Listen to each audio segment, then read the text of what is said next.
Upgrade your sleep with the award-winning Pod 4 Ultra by 8 Sleep, a smart mattress cover that fits easily over your existing mattress with adjustable temperature settings ranging from 55 to 110 degrees. You and your partner can each enjoy customized comfort on your own side of the bed.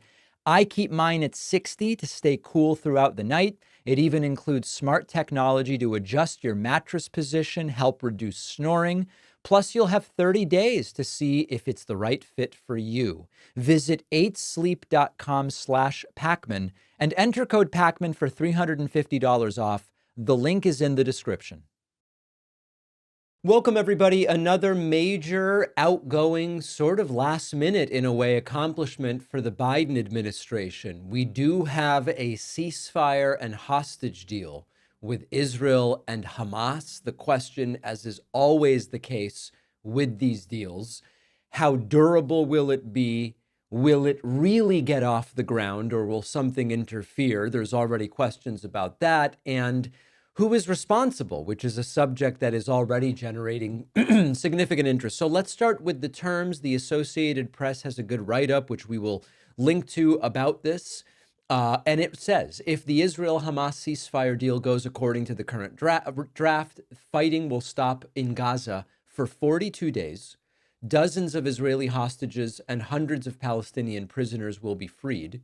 In this first phase, Israeli troops will pull back to the edges of Gaza. Many Palestinians will be able to return to what remains of their homes as stepped-up aid will flow in. The question is if the ceasefire will survive beyond that phase. That will depend, the Associated Press writes, on even more negotiations meant to begin within weeks. In those talks, Israel, Hamas, and the U.S., Egyptian, and Qatari mediators will have to tackle the tough issue of how Gaza will be governed, with Israel demanding the elimination of Hamas. Without a deal within those 42 days to begin the second phase, Israel could resume its campaign in Gaza to destroy Hamas, even as dozens of hostages remain in the militants' hands. Hamas has agreed to a draft of the ceasefire deal. Israeli officials say details are still being worked out. Details could change. The whole deal could, of course, fall through. So here are the specific terms of phase one. Hamas will release 33 hostages, including female civilians and soldiers, children and civilians over 50. Israel will release 30 Palestinian prisoners for each civilian hostage and 50 for each female soldier. Fighting will halt. Israeli forces will move out of populated areas to the edges of the Gaza Strip, and displaced Palestinians will begin returning home as more aid will come in. Then we have phases 2 and 3. And one of the critical questions was, are there guarantees that the Israeli hostages that are part of phase 1 are alive? The implication is that they are, because phase 3 includes bodies of deceased Israeli hostages exchanged for bodies of deceased Palestinian fighters. The implication, the assumption, is that if that is outlined specifically for phase 3, then in phase 1, everybody is talking about hostages that are alive to be released by Hamas. What some of the reporting I'm reading is that one of the things that could really torpedo this would be if assumed living hostages turn out not to be so. We're getting ahead of ourselves. We will see. President Biden, flanked by Vice President Kamala Harris and Secretary of State Antony Blinken, speaking yesterday. Here is President Biden. And the Secretary of State. Let's listen. Good afternoon. It's a very good afternoon, because at long last, I can announce a ceasefire and a hostage deal has been reached between Israel and Hamas. Okay, and then further from President Biden. I'd also note this deal was developed and negotiated under my administration, but its terms will be implemented for the most part by the next administration. In these past few days, we've been speaking as one team. So that statement was taken to mean it is Trump who achieved this. Of course, That is not what Joe Biden said, and we are going to get back to that.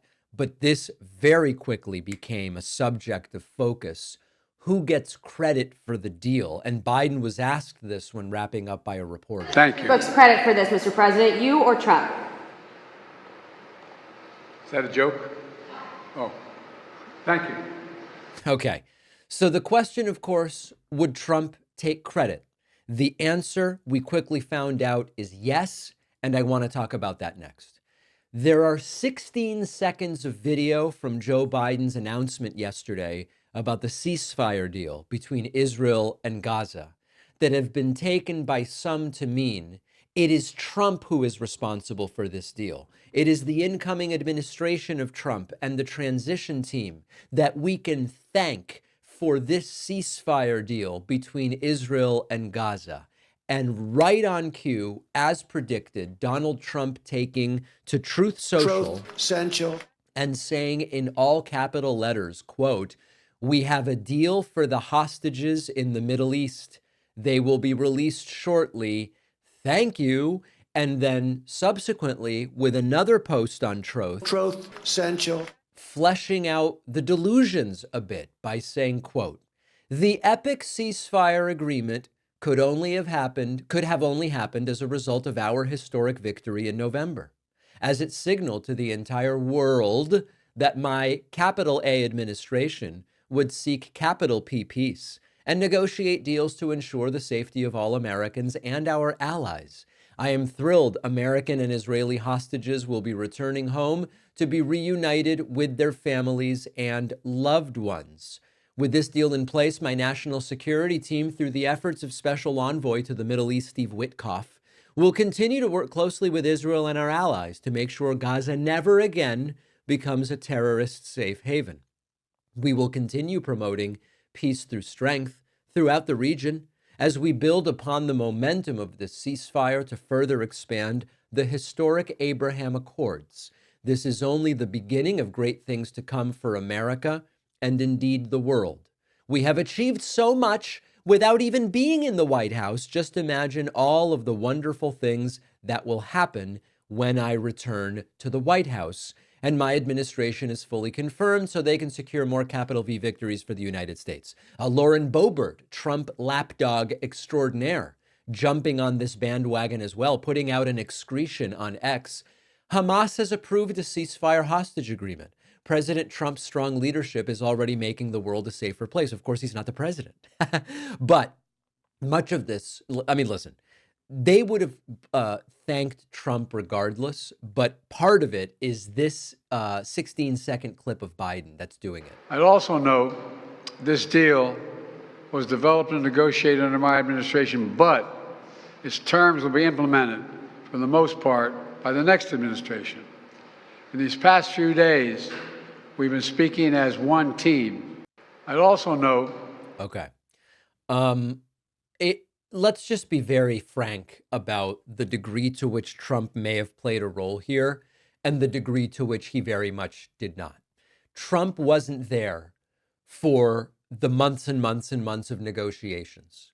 Recently, what Biden says is that a transition team member was in the loop about what was going on. And it is, of course, absolutely true that it will be up to the Trump administration to replace the Biden administration in this negotiating role during the implementation phase. That is absolutely clear. Beyond that, we have no reason whatsoever to believe that the Trump transition team or anybody affiliated with Trump played a role.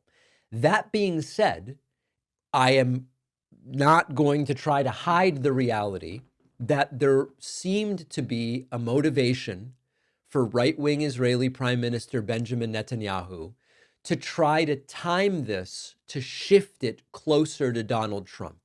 Like Trump, Netanyahu is a sort of authoritarian wannabe who wants like-minded allies and has a thirst for power and control, in particular over the Middle East.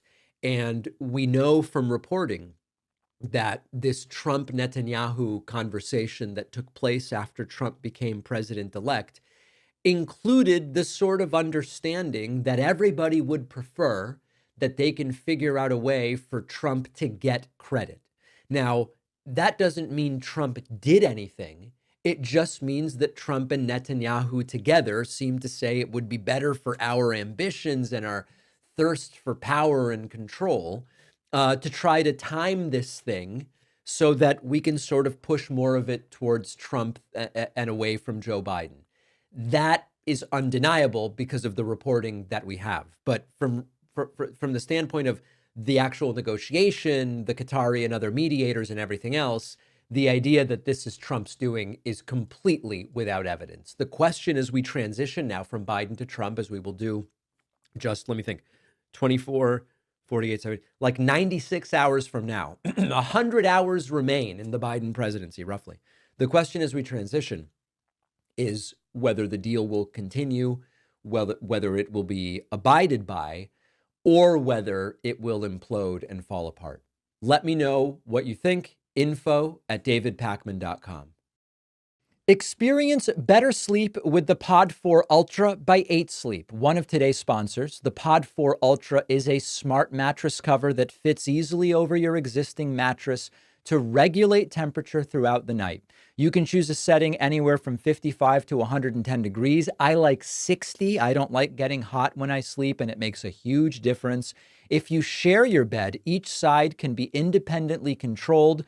You have one temperature, your partner has another. The pod will also monitor your sleep and check out the patterns of sleep to automatically adjust the temperature to optimize rest. Snoring is no problem. The pod can gently elevate your head to reduce snoring when detected, leading to a better night's sleep for you and your partner. You can try the Pod 4 Ultra, 30 nights with no risk. If it's not a good fit, send it back. My guess is you'll try it and want to keep it. Go to 8sleep.com/Pakman. Use the code Pakman for $350 off your Pod 4 Ultra. The link is in the description. The David Pakman Show, as an independent media program, has been reliant primarily on the support of our audience for many years, and this is only going to become more critical as the authoritarian, independent media crushing Trump administration will take hold. This is why on Monday, MLK, and Inauguration Day, we are doing a one-day membership special. If you would like to sign up under this incredible discount, please get on our mailing list, which you can do at davidpakman.com, or just email info@davidpakman.com and say, hey, I'd love that Inauguration Day special. In the meantime, you don't have to wait. You can sign up and get the bonus show and the commercial-free audio and video feeds and access to the soundboard and all of the other great membership perks. You can get them today if you want. If you say, I can't wait the 100 hours, sir, please hit me with it today. That's no problem. You can sign up today at joinpakman.com. President Joe Biden delivered his farewell address last night to the American people and to the world. Simultaneously, incoming President Donald Trump was on Truth Central ranting about psychos and sort of putting out his personal grievances and attacks on other people. It is really quite a contrast. I want to look at a couple of interesting clips from Biden's speech. In the first, Biden calls for a number of specific reforms.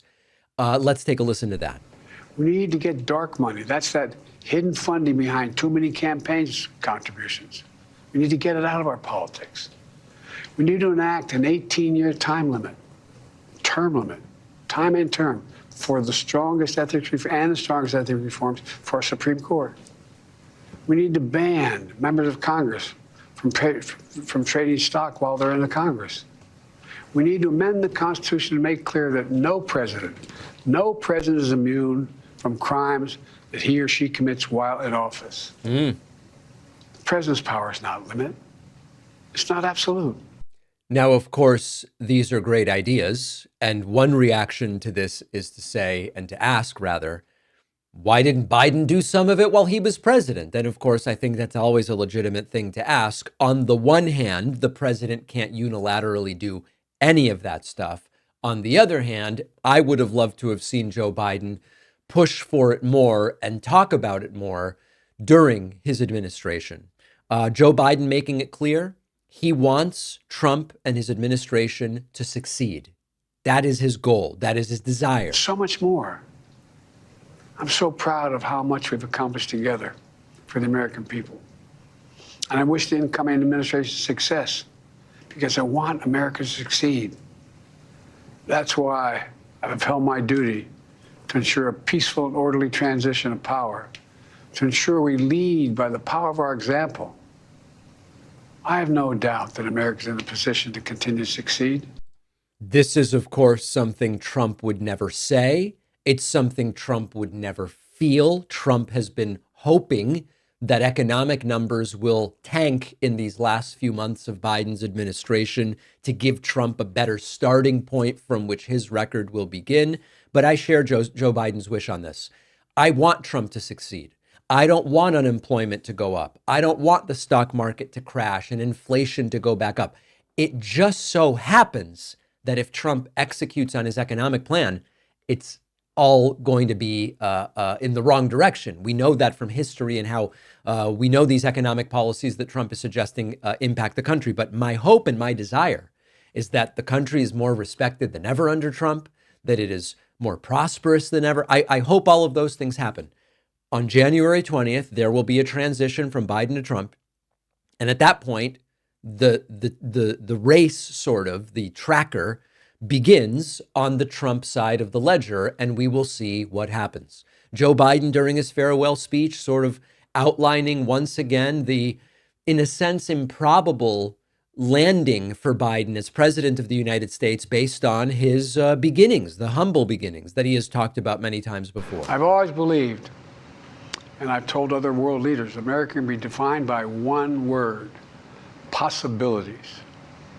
Only in America do we believe anything is possible. Like a kid with a stutter from modest beginnings in Scranton, Pennsylvania, and Claremont, Delaware, sitting behind this desk in the Oval Office as President of the United States. That's the magic of America. It's all around us. Upstairs in the residence of the White House, I've walked by a painting of the Statue of Liberty I don't know how many times. In the painting, there's several workers climbing on the outstretched arm of the statue that holds the torch. It reminds me every day I pass it of the story and soul of our nation and the power of the American people. I've always believed. Joe Biden finally saying farewell and saying it's been a long 50 years of public service, and his final words to the American people before Trump becomes president on Monday. After 50 years of public service, I give you my word. I still believe in the idea for which this nation stands. A nation where the strength of our institutions and the character of our people matter and must endure. Now it's your turn to stand guard. May you all be the keeper of the flame. May you keep the faith. I love America. You love it too. God bless you all. And may God protect our troops. Thank you for this great honor. And there it is, President Joe Biden signing off 4 years that will be known primarily for domestic policy and achievements, positionally as a sort of intervening term between two Trump terms, the second of which we don't yet know what it will bring. Certainly reasonable fears that this second Trump term will be a dark era. I hope that it is not. I hope that I am wrong. And truly, in a kind of tale of contrasts, as Joe Biden was delivering this farewell address with humility and sort of respect for the American people and its institutions, Donald Trump was losing his mind on Truth Social. So think of Biden at the Resolute desk delivering that speech we just played clips from, and Trump saying the following: as of today, the incoming Trump administration has hired over 1,000 people for the United States government. They are outstanding in every way, and you will see the fruits of their labor over the coming years. We will make America great again, and it will happen very quickly. In order to save time, money, and effort, it would be helpful if you would not send or recommend to us people who worked with or are endorsed by Americans for No Prosperity, headed by Charles Koch, dumb as a rock John Bolton, bird brain Nikki Haley, Mike Pence, disloyal warmongers Dick Cheney and his psycho daughter Liz, Mitt Romney, Paul Ryan, General Mark Milley, James Mattis, Mark Jesper, or any of the other people suffering from Trump derangement syndrome, more commonly known as TDS. Thank you for your attention to this matter.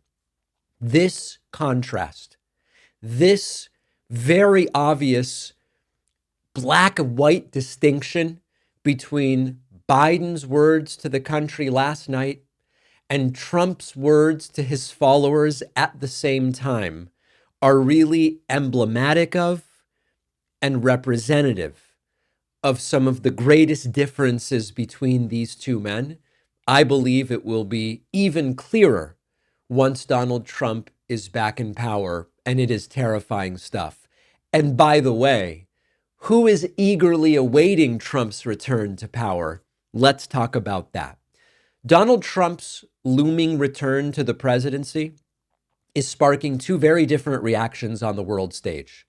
And it tells you everything you need to know about the kind of leadership that Trump offers. Because our traditional allies, mostly democracies, mostly Western liberal democracies, are terrified.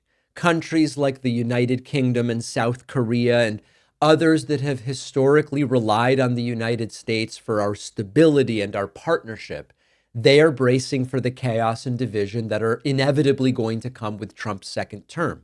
But authoritarian regimes, they're rolling out the red carpet. They love the return of Trump. We have new data about this. A recent poll by the European Council on Foreign Relations shows that while many people worldwide think that Trump may bring peace to some conflicts, traditional Democratic allies overwhelmingly see Trump's return as a disaster. For example, in the United Kingdom, a country long known for its special relationship with the U.S., I will be there soon, in fact, working on some interesting projects, only 15% of people in the UK feel good about this looming Trump presidency, and a whopping 54% think it's going to hurt their domestic security. You look to South Korea, even more anxiety. 67% in South Korea say Trump's leadership is going to make things worse for their country. These are the people on the front lines of democracy. They are not buying Donald Trump's promises. And meanwhile, countries like China, Saudi Arabia, Russia, longtime adversaries of the U.S.,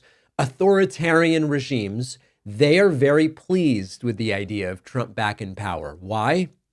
They know what Trump stands for: weakening the alliances and institutions that hold those regimes accountable. Trump has already signaled, for example, that NATO countries have to pay their bills or the U.S. might not protect them, effectively undermining the very foundation of collective security of the West. Putin loves it. Don't forget Trump's bizarre Greenland invasion idea, which would directly threaten NATO ally Denmark. So this is not leadership, it's chaos. This is an approach that doesn't strengthen America's position on the world stage. It really isolates us, and you just have to look at who's cheering. When the liberal democracies are scared and the authoritarian regimes cheer, you know that the shared values that the U.S. has had and stood by for decades are all of a sudden in question. Europe, for instance, increasingly viewing itself in a different light, where it is not clear that the alliance with the U.S. is possible, and maybe Europe is going to have to go it alone in terms of protection. That is a seismic shift, and Trump is accelerating it. And the real kicker is that many people worldwide believe Trump when he says that he will bring peace in a lot of these authoritarian regimes. For example, Trump has promised to end the Russia-Ukraine war. First, it was within 24 hours of becoming president-elect. Then it was within 24 hours of being inaugurated. Most recently, it's within 100 days. It's all nonsense, but there are people who are falling for it despite Trump's track record. Trump's track record is one where he thrives on conflict. Trump doesn't thrive on fixing things and resolving conflicts. He thrives on conflict. And the only people buying the narrative that Trump is going to fix everything are those who are either in the cult or those who continue to believe that it is these strongmen authoritarians that are going to reshape global order in their favor. So the takeaway, as we are almost at the eve of Trump's inauguration, the takeaway is quite simple. Trump's second term is poised to again alienate our allies, embolden our adversaries, and potentially reshape the United States' role in the world. I believe not in a good way. The authoritarians believe in a good way. If you care about stability and democracy and sort of the global order, this should be a massive wake-up call. The question is, will people listen before it's too late, or are we going to end up in a real mess of a situation 6 months from now? We have to wait and see. Don't forget that the best way to support the David Pakman Show is by becoming a member, which gives you access to the daily bonus show, the regular show with no commercials. You also get access to our entire archive of every episode dating back a really long time, and plenty of other awesome membership perks. Go to joinpakman.com, joinpakman.com. Well, it is a distinct pleasure to welcome back to the program today Mike Lindell, CEO and inventor and founder of MyPillow, known to some as Mike Pillow, known to others eponymously simply as Pillow. And Mike, we haven't spoken for a while. I do want to recognize and acknowledge that today is an important day for you. 16 years of sobriety today. Is that true? That is true. 16 years ago today, and actually the cover of my book is where the drug dealers actually took the picture. I had been up for 14 days, crack cocaine, alcohol, and by the grace of God, I prayed and I was freed of all the addictions overnight. It was a miracle in my life, and I talk about it and with my new network, LindellRecoveryNetwork.org. It's free help for anybody in addiction, and that's been my passion. And really just, overnight, cold turkey, no setbacks for 16 years? No, for 16 years. I prayed to God, please free me of the desire for the crack, the cocaine, and the alcohol. And I woke up in the morning, I'm going, wow, this is different. And God bless me. Now, did I go to later on? I spoke at many church, many addiction thing. I just dove into it and, wanted to find out why I was an addict in the first place. And you get to that, hence my Lindell Recovery Network came out of that, where people go online, they put in their age and their addiction, and you get so many people. I call them hope matches, are common people, commonality of a person was in your addiction, and it gives you hope. It's like a hope match. So this is what, before all the election stuff, everybody, this was my passion. I was going around to churches and everywhere in the country, prisons. I just came from a prison last week, got in there, and they were just it gives them hope, gives them off of their addictions, and people know it can be done. With God, all things are possible. Well, listen, Mike, there are so many things to talk about. One of the things I'm so curious to hear from you about, and I know you wouldn't filibuster and answer something different or anything. I know you're going to answer all my questions specifically. I always do, David. You always do. Come on. Why do you think that there was no talk of voter fraud after the November 2024 election by Trump or people associated with him? It's almost like a miracle. It just disappeared. No, David, I did. The night of the election, I want to tell you this. I was cornered at 2:30 in the morning by Political, ABC, all the reporters, just like yourself. Every single reporter in this country, I have their direct cell phone number, and they all cornered me. CNN, New York Times, New York Post, or the Washington Post, and they were all there, and they said, Mike, so your friend Donald Trump got in. Do you think this election was stolen? And I said, you guys, that my passion has been to secure our elections, get rid of the electronic voting machine. And I said, I would not trust any election ever, and I stand by that, ever done with computers. In this election, there was anomalies both ways in down tickets and everything else, and not just on one side or the other. And I said this, and I stand by that. I have been trying to be outspoken, but the media doesn't want me talking about it. So, Mike, you do asked me you that doubt? question now. Do you doubt that Trump really won? Oh no, 100% he won. And there's one thing that was shown by all the cyber guys. The stuff that I have, my election crime bureau, we looked at everything, and everybody's seen that chart of Democrats. And I'm talking Democrats, and with Obama, it's like 65 million, 65 million. Then it went to Hillary Clinton around 65. I'm just, paraphrasing there. Then it went up to 83 or 81 million for Biden, back down to 63 or 64 with Kamala Harris.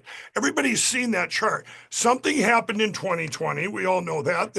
And now you look at other tickets. Remember, David, for 4 years, I have looked at down tickets and helped both Republicans and Democrats. No, but Mike, hold on. I'm sorry, Mike. You're filibustering. You said you weren't going to filibuster. The question is super specific, which is, this time around, you're saying there was still a voter fraud problem. Oh, 100%. But you're confident Trump won. Donald In 2020, Trump won. Yeah. Okay, I'll give you the answer. Donald Trump won by more than what he did. And Ah. there was at least 4 senators that were basically taken. Know whether you're going to say, well, they were Republican or Democrat. My reports from my team, I've been very busy. I haven't seen all the reports. And there was 9 congressmen in question, a lot of judges. There's a judge, I think you all seen that in North Carolina. It's going on right now. Yes. And they said, hey, we're going to look into these. I'm just very happy that with starting in 2020 and all the way through all the elections up to now, these things are starting to get looked into, even though they're not getting media attention. So let's stay specific, Mike. I want you to give the answer to this question should be the names of states that we recognize. Give me a state that was given to Kamala Harris by the media that you believe Trump actually won. No. This isn't. The states are not in question there. It's just the number of votes overall. The number of votes. It might have been. It's just like David, I've said before. With any election, if you're going to take an election, it's just like a casino. If you skim off the top. Now, if if I understand what you're saying, I'm not saying Donald Trump won more states. I'm saying that there are votes that are in question in maybe both ways. Mike, I want to try to be as specific as possible with you. Earlier in the interview, you said Trump really won, but 100%. In truth, he won by more than what's being reported. So, Mike, but hold on, but Mike, just let me get the question out. Let me get the question out, and then you can answer it. You made a claim 3 minutes earlier that Trump won by more than what's being reported. I asked you, is there any state that he truly won in your mind that was given to Harris? And you said no. So is the argument that he only won the states he won, but he won them by more than what's been reported? Is that your argument? There's not an argument there. This is just what the data shows. Realize, David, we now have access to cast vote records and stuff. We didn't have access before in 2020. We have total access. If you guys go to the electioncrimebureau.com, my bureau that I have, all these things are coming out now, and you can see all the stats there. I don't believe this is me. I haven't seen it all yet. I don't believe there's any states that are going to be Donald Trump won more. I believe he won more of the popular vote across. Okay. So to be totally clear, the electoral vote results that we have are completely accurate. I would say that they probably are. Like I say, David, I don't think there's enough to overturn anything. We have things like, the other elections where that lady got 0 votes in her own precinct, a Democrat. Now we've learned stuff from the last 4 years, so we're checking into all this. The ultimate thing I want, David, is to show both sides. There are deviations in every election. I don't care if it's a Democrat that won or a Republican that won. It doesn't matter. We need to get to paper ballots, hand count. That's always been my passion. I did change because Donald Trump won. That's why I Okay. wanted to come on your show, and I want to make that clear with you too. I I have checked in and helped more Democrats in their elections than Republicans were out there. Like I've told you many times on the show, Democrats in Georgia, where this lady got 0 votes in her own precinct. They looked into the machines and they said, "Oh, it was a computer glitch. It That's was an right. Yeah. They admitted it was a computer glitch in Right, that case. right. That's So true. this is what I'm saying. My thing is take all let's just say it's all glitches, everybody, a computer error. 132 countries have banned electronic voting machines. I want the United States to have paper ballots and count, like my own Senator Amy Klobuchar, like Kamala Harris, like they all said in the movie Kill Chain. We got to get rid of them, and I want to keep to that. I don't want um, everything that I've done for 4 years and my teams have done. They all said to me even a week ago when I got on the call, said, "Mike, are we done?" No, we're not done. Okay. I What we got it. did is we got through the biggest cover up of the biggest crime in history. Okay. We broke through it. Now we should be able to get to the finish line and have our country like 132 other countries with. I got you, Mike. So I have so many, I have other things to ask you about, but to put just a yes or no on this, I think would suffice. Although you're saying that you have not let up in any way, you have to acknowledge that after 2020, you said the electoral vote count reported then was wrong because the 2020 electoral vote count said Biden won. However, in 2024, while you generically insist there were problems, you're saying this time the electoral vote count was fine. You just yes or no, you acknowledge that that is a different stance. That is correct, because Good. you look at every state and as a whole, how much was taken from each state, how much was taken from each county. And we've looked at that. And in 2020, Trump won. Nobody can explain where 15 more million votes came for Biden than all the other Democratic elections in history, Okay. including Harris, including Clinton, and including Obama. All I want to show there is, hey, there's a problem there, just like I did with the Democrat that got 0 votes in her own precinct. You guys, these are computer problems. All these people didn't come in, David, and say, "Hey, let's go run across into Minnesota and vote for Biden. Who's with me?" People didn't do that. People are genuinely good computers. people. I got it. People are genuinely good people, and this wasn't a cabal of people that wanted to steal the election from Donald Trump. You Okay. couldn't even get this many millions of people to get that many votes. And if you remember, David, like Pennsylvania had more votes than voters in the 2020 election. It's never been addressed, but now they're going back. That's in of course time. been Mike. I don't want to I don't want to rehash stuff we've already argued But about. what I It's do not want to true do is about say this. Pennsylvania. It's Donald just not Trump true is about already in Pennsylvania. power now. So Yes, my well, job soon. should be a lot simpler. Okay. It would be a lot simpler to be able to go back in time, go to these states. It doesn't matter to you or to anyone what happened back then. It's already behind us. But what does matter is how did it happen? How did these things happen? And how do we correct the problem? It's like a business decision. We Okay. need to get rid of the computers in our election. Even Elon Musk has said that. Elon Musk said that in June. He's a very smart guy. He said, "Hey, we got to go to paper ballots." Like all the Democrats said, we need to go to paper ballots and get rid of the machines. I And I'd like to understand ask your you this, passion. how come the Democrats have not spoke up and said, we need to get rid of the computers like they did in 2018?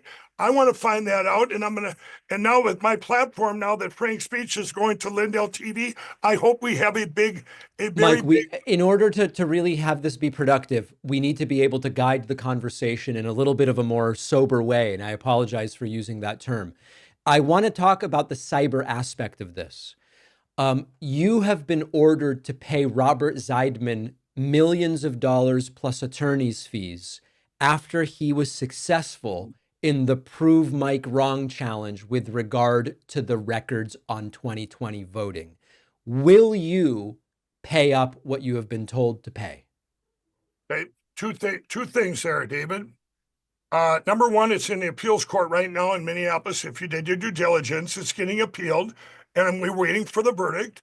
It's getting appealed at the Supreme Court or the court here in Minnesota. I'm aware. Okay, so I'm waiting on the appeal. We're waiting on the appeal. And number two is the evidence that they're talking about, the stuff that went on there. You do realize there's 3 different camera angles now that we didn't have back then in the summer of 21 that all validate everything that was shown at that symposium. So there's more stuff out there. Now, whether these appeal court is going to look at that or they're just going to look at whatever was done wrong in the it was an arbitration where he lost first. Then the judges said, no, Mike, no, Zeidman, or he said he lost, then he said he won, and now it's in appeals court. So Okay. that's really not a If the question. court decides, though, that it was rightly decided, will you pay if that's what you're directed to do? I will never give up on trying to prove what really happened, because the truth is that was election data from the 2020 election. Doesn't sound like you're going to pay, Mike. I'm going to be honest. It's not sounding like it. And by the way, did you know I don't owe that money? That's not me that owes that. It was a entity that put on that event. It's you keep saying Mike Lindell. I don't owe that money. It's the entity you funded, right? I mean, it's and you promoted the event. I have nothing to do. Whatever they do, that's thing. It has nothing to do with me as a person. Is that then you argue that you just have nothing to do with it? No, it has something to do with it, but it's me as a person, David. What is that? The purpose of your question here is what now? Are you going to continue to attack me for what my moral compass here, or what are you attacking? No, I'm not attacking anything. I'm just wondering if you'll pay if someone attacked you for 4 years. You got to realize I'm the same person I was coming into this, where I went around and spoke about addiction, sold pillows, was a great businessman, hired thousands here in the USA. My factory's right across the road. And then I'm attacked for 4 years because I want to secure our election and get rid of the machines. That's what I've been attacked for 4 years. Everyone says, oh, it's because Donald Trump, because you back Donald Trump. Donald Trump's already in, David, and I'm going to still, every day you can have me on your show. You said, why aren't people speaking out about the machines now? I am. You're still speaking out. Stop. Listen, Ever. I want to talk a little bit about the business, because so many things are floating around, and I can't think of any way to get to the truth more quickly than to just go to the source. At one point, I was looking at the list of stuff that you were auctioning off, Sprinter vans and pallets and all sorts. No, hold on a second, though. Hold on. David, that's my pillow. Why are you convoluting the two? Well, you're the CEO and you run the company, right? You talk about how you run the company. You sell pillows, right?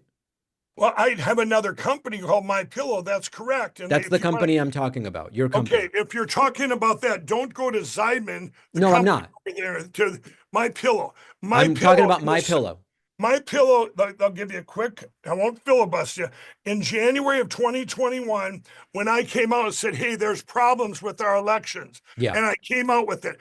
Every box store, almost everyone in the country attacked the box stores. They got afraid. They shut down My Pillow in all of them. We lost. No, I know. I'm trying to ask you about that. No, and I'm going to answer this question. But I haven't asked the question yet. No, the question is, you're saying you had these auctions and all this stuff, right? I haven't gotten to the question. I'm just telling you what I know. And then you answer the question. Here's my question.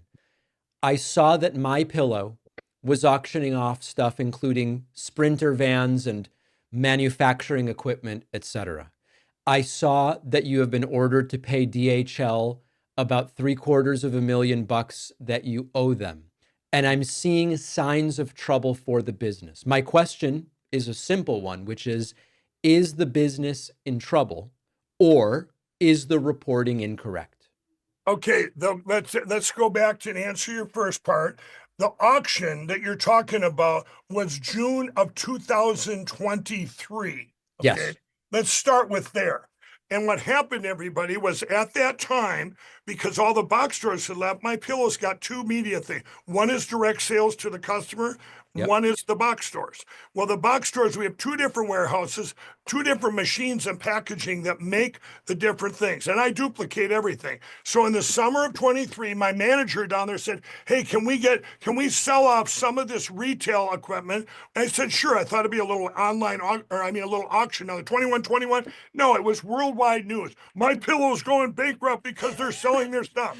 That was the retail end, and it was selling half of it. That's that. And when that happened, everybody piled on. Mike Lindell, is My Pillow going broke? Just like yourself and everyone piled on.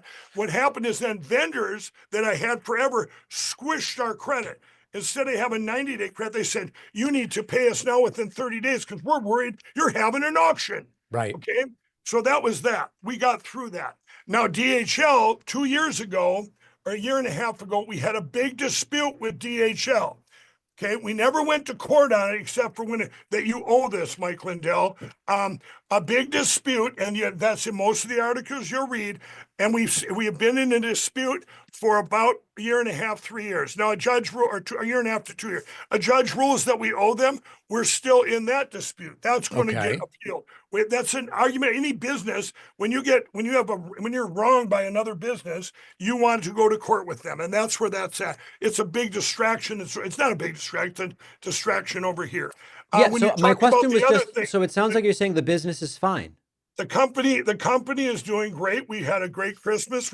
My employees, we ended up hiring quite a few more employees in November. Made in the USA, everybody. Um, our mainstay pillow, now that we've sold 84 million, that part is up. These are the things we make in our own company. We make the My Pillow, we make the beds, everything 100% made in the USA. Beds, toppers, pillows. These are the things I wanted to lift up because my employees got hit pretty hard Yeah. over the last 4 years, and media says, well, Mike, will you stand down and quit talking about securing our elections, and maybe you'll quit getting attacked by the media and by David Pakman. And no, they didn't say that, David, but, but we Mike, can only listen, pray. I think that gives us a perspective on the business. Here's the last thing I want to ask you about today, because I know you're a busy guy. I was Oh, I got all surprised. day for you, David. I got all day for you. I was surprised that you were not offered a role in this second Trump administration. And the reason I say that is that the most important value for Trump seems to be loyalty. And if anything, you've remained very loyal to Trump. Were you surprised, disappointed, upset that you were not getting that phone call? Well, A, you don't know what I am going to be doing. A, and I Uh-oh. will not tell you on your things. So, if I would have been called for anything you're talking about, no, I would have said no, but thank you, because I have one thing. Everything my team's been doing, we realize that my Cause of America, the Election Bureau, this are Democrats and Republicans, nonpartisan, goes out to 300,000 people across all 50 states. With all the data we have, which, by the way, there'll be a report coming out, and I'll send it to you, Wait, David. but Mike, I'm This so report, sorry to here's what I'm interrupt. saying. That is my passion, to save Okay. our country. And I don't want, just because Donald Trump's in there and stuff, I don't want this to be a Band-Aid. I want everyone, if you elect someone, whether it's a Democrat or a Republican, we the people need to have secure election platform. Yeah. Now, will I be working with him on that and working with this? I hope so. And there will You be. could be like voter fraud czar or something, you know? No, there's a lot of things. It's not what it is, David. There's stuff's in place. Okay. Parts like CISA, these things are in there now there's problems in our administration, the current administration, and going way back, where the ones that are supposed to be in charge, they deemed our elections critical infrastructure. We've Right. got to treat them as such. I would not want to. I want to be outside helping the country with this, and now maybe combining with something going on inside the administration where I can say, hey, we need this pushed through now. All of us do as a people, not Yep. just Republicans.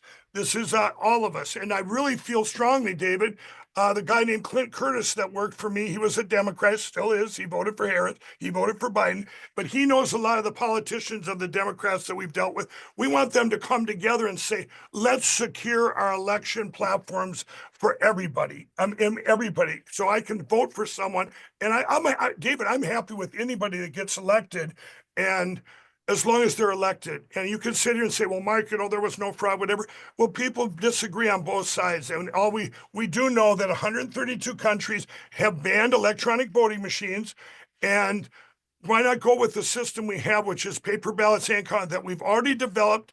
It's already been tried here in the United States. It's the best hand counting system in the world. I took everything from all these other countries, combined it. It's an amazing system.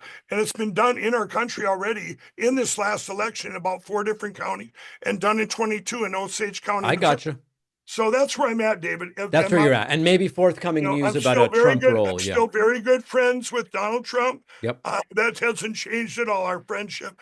And I'm glad to hear that. Do I believe he will do a great job for our country? He has a proven track record. When you got up to December of 2019, everybody's lives here, it improves somewhat. It was the highest consumer confidence in history. I believe having a businessman in there that knows that can do problem solution is a great thing.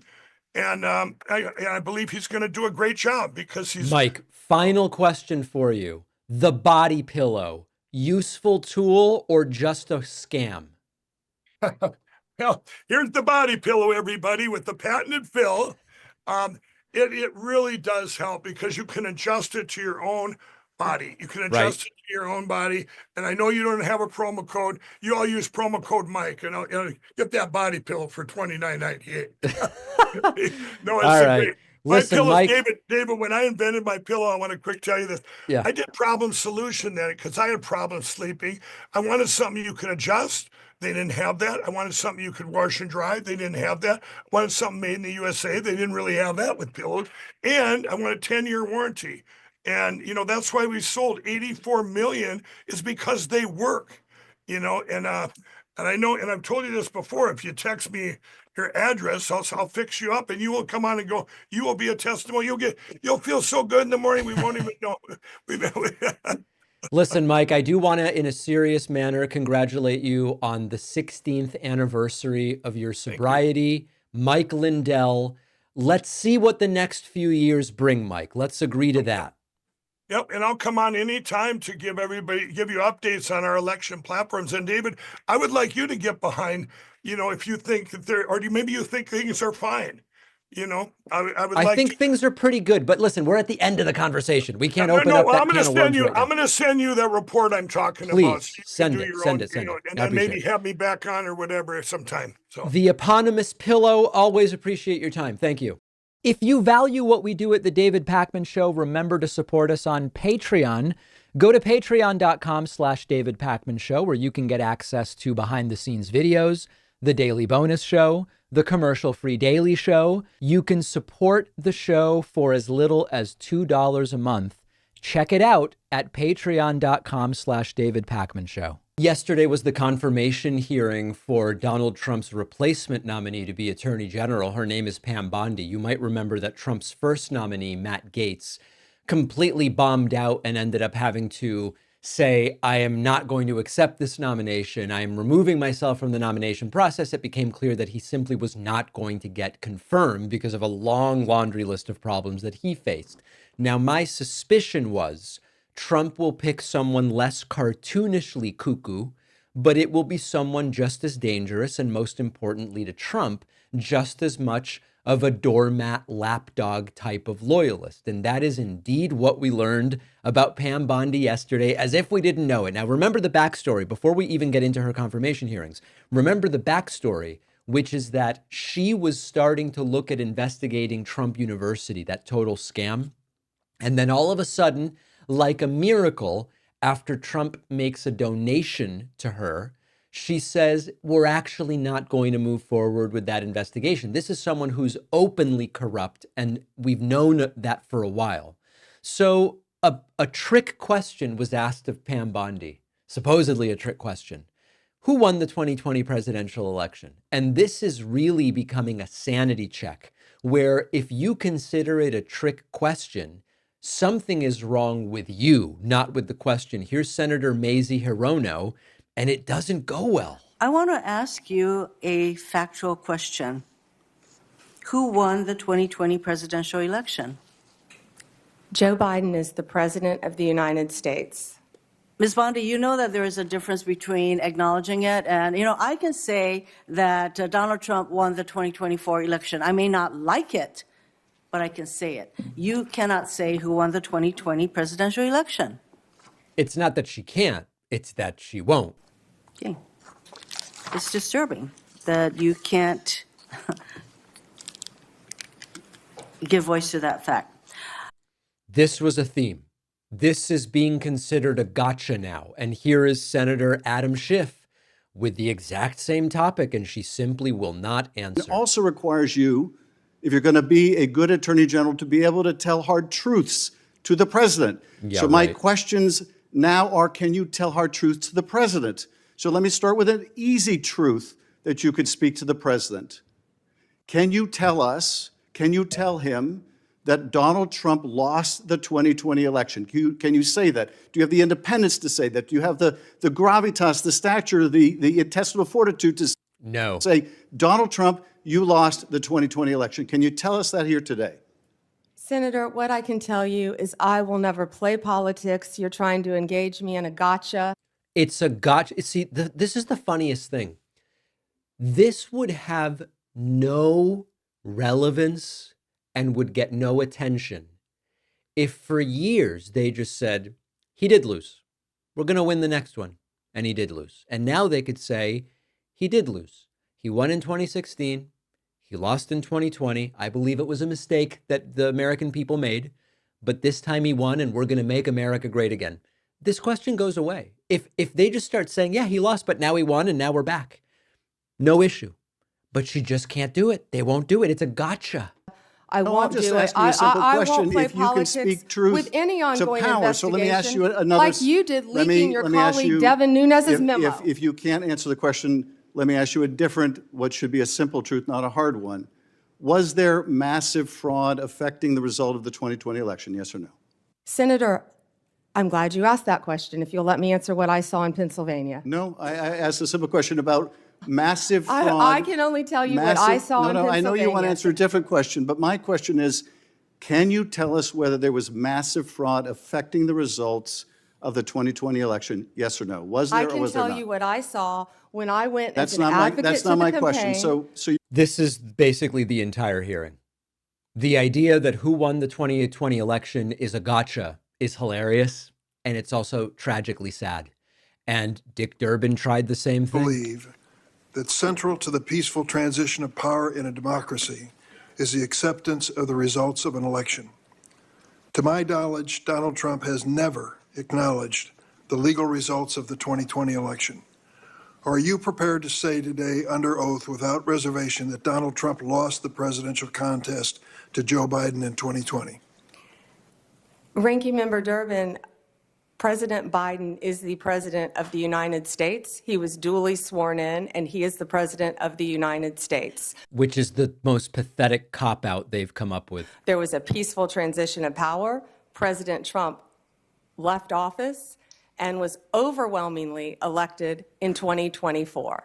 Of course, there wasn't really a peaceful transfer of power. It was delayed amidst 1,000 arrests and violence and criminality in the Trump-inspired riots. But other than that, it was completely peaceful. And then Senator Alex Padilla from California asking, will you defend birthright citizenship as the law of the land? Because it is the law of the land. And Pam Bondi says, well, I'm going to have to study it. Really? You have to study whether you will defend the law. The 14th Amendment. Now, you've testified repeatedly to this committee that you will uphold the laws of this country and defend the Constitution of the United States. Do you believe birthright citizenship is the law of the land, and will you defend it regardless of a child born in the United States, regardless of their parents' immigration status? Senator, I will study birthright citizenship. I would love to meet with you regarding Ma'am, you're birthright asking us to citizenship. Can I continue answer to the serve as the question? Attorney General of the United States, and you still need to study the 14th Amendment of the Constitution? That is not helping me have more confidence in your ability. And of course, what she means is, I don't like that we have birthright citizenship. And what I'm going to study is whether there are any arguments I could make, novel interpretations maybe of the 14th Amendment, or any way that I could get out from having to continue allowing birthright citizenship, which is the law of the land. Now, it's very popular among Republicans to say, the U.S. is the only country with birthright citizenship. Of course, it's not true. There are dozens of countries with birthright citizenship. Some, it is essentially identical to the United States. Some, there are various stipulations and conditions, but it is still a form of birthright citizenship. Dozens of such countries, but they don't care. They love these talking points. The U.S. is the only place that allows this. No, it's not. Absolutely untrue. And when she says she will study it rather than saying, I will of course defend it, she is saying, I'm going to try to figure out how to get out of it. So what we meant when we said less cartoonish than Matt Gaetz, but not less dangerous, not less incompetent, not less of a doormat loyalist to Trump, Pam Bondi is perfectly emblematic and representative of that. She will certainly be confirmed to be the next Attorney General of the United States. And it's really important for us, especially in independent media, especially in areas where there are grievance purveyors coming in with this forthcoming administration. We need to understand that she may indeed be the person who targets us. I'm not saying me as an individual, but certainly independent progressive media, journalism, etc. Pam Bondi is becoming the face of that. And just like she's going to see about whether to defend the 14th Amendment, she's going to study it. There is no doubt that she and her underlings are going to see what can we do to hamper the sorts of voices that also exist in progressive independent media. Scary stuff. Nancy Mace is completely and totally obsessed with gender, trans sports, bathrooms, genitalia, all of this stuff. And during a hearing yesterday on telework, remote work, the transition under the forthcoming Trump administration for federal government employees away from work from home and back to being in the office, she courageously brought up the issue of our time, apropos of nothing other than self-serving theatrics. Can you define what a woman is? I wish I were kidding, but I'm not. Can you, a candidate to be chair of the Democrat Party, define what a woman is for me today? Madam, or Can you Congresswoman- define what a woman is? Oh, yes. What is a woman? You're going to ask me to define what a woman is? Yes, I am right now. Well, I'm You talking, just said you could. Yes. Explain it to me. I'm talking to a woman right now, distinguished woman. What is a elected woman? Representative. What is a woman? I think you're kind of denigrating the purpose of this. What is it? You can't define what a woman is. All right. In an I'm effort to married be fair, to a woman. in an I effort have to be two fair and daughters who are unbiased, women. in an effort to be fair and unbiased, can you define what a man is for me? I have 2 sons that are men. Yes. I have a serious. I like that O'Malley is just not even taking it seriously. But speaking of women, Nancy Mace is a woman with a real problem, a real obsession. And I think it's important that we kind of divide the reality here into its component parts. On the one hand, a lot of these folks are genuinely obsessed with an issue that is of almost no relevance. Now, when I say that, I know some people get mad and they go, oh, David, you're saying women's issues don't matter. I'm not saying that. You're saying issues of trans sports don't matter. I'm not saying that. What I am saying is that this issue is getting representation in media that is completely disproportionate to its relevance in the real world. And that's actually representative of how these Republicans operate. They can't win on the real issues. They don't have solutions on actual problems facing the country. So instead, they will contrive and blow up issues that are of significantly less practical relevance, but of significant cultural cachet. And that is, in fact, what Nancy Mace is doing. But then there's another part.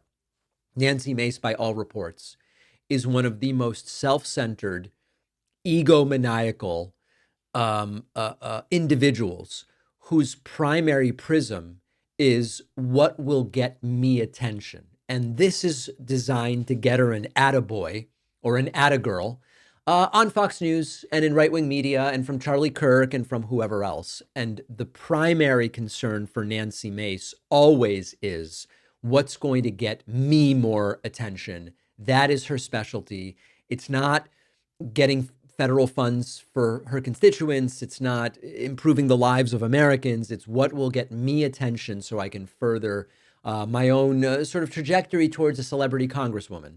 And to a degree it has worked, but at the same time it hasn't, in that Donald Trump doesn't seem super impressed with it. He'll pay lip service to her occasionally, but it doesn't even really seem to be getting Trump's attention in a serious manner. On the bonus show today, there is finally progress being made in putting out the California wildfires. The next step, when the fires are finally put out, is going to be air quality, potentially for a very long time. I have friends just moving out of LA because they're saying, I believe the air will be carcinogenic for years. I'm not saying that I know that to be true, but that is what some of my friends are saying. They're saying, I don't want to take the chance. Apple's Tim Cook will join Mark Zuckerberg and Elon Musk in a sort of group of tech CEOs at Trump's inauguration. They're throwing a big party for Trump as well. It's all looking very, very bad. And we will also talk about why Michelle Obama is skipping the inauguration, something which some are criticizing, but not all. All of those stories and more on today's bonus show. Sign up at joinpakman.com to get instant access. And again, as a close to final reminder, we now have 9 days left to claim the free perks with my forthcoming book. I want to lay this out super clearly. The book comes out March 25th. But in order to make sure that my publisher can fulfill all of the requests for the free stuff, you must submit at www.davidpakman.com/free-book-stuff by January 25th. We are drawing a line in the sand. No submissions after January 25th will be accepted for the free stuff. It includes a signed book plate, sticker, other things. I won't be able to do anything about it. I am not going to be involved in any way in the fulfillment of this stuff. It is my publisher. So if you've pre-ordered the book or you are going to, we now are up to 5,200 pre-orders. Incredible. You must submit your pre-order receipt at davidpakman.com/free-book-stuff. You will not get the free stuff if you don't submit by that date, and I will be unable to help. Okay, so very important. And I will see you on the bonus show. Important.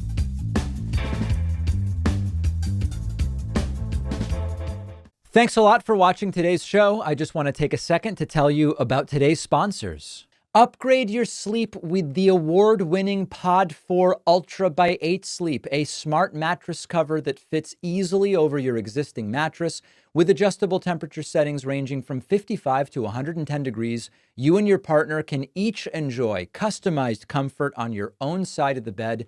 I keep mine at 60 to stay cool throughout the night. It even includes smart technology to adjust your mattress position, help reduce snoring. Plus, you'll have 30 days to see if it's the right fit for you. Visit 8sleep.com/Pakman and enter code Pakman for $350 off. The link is in the description.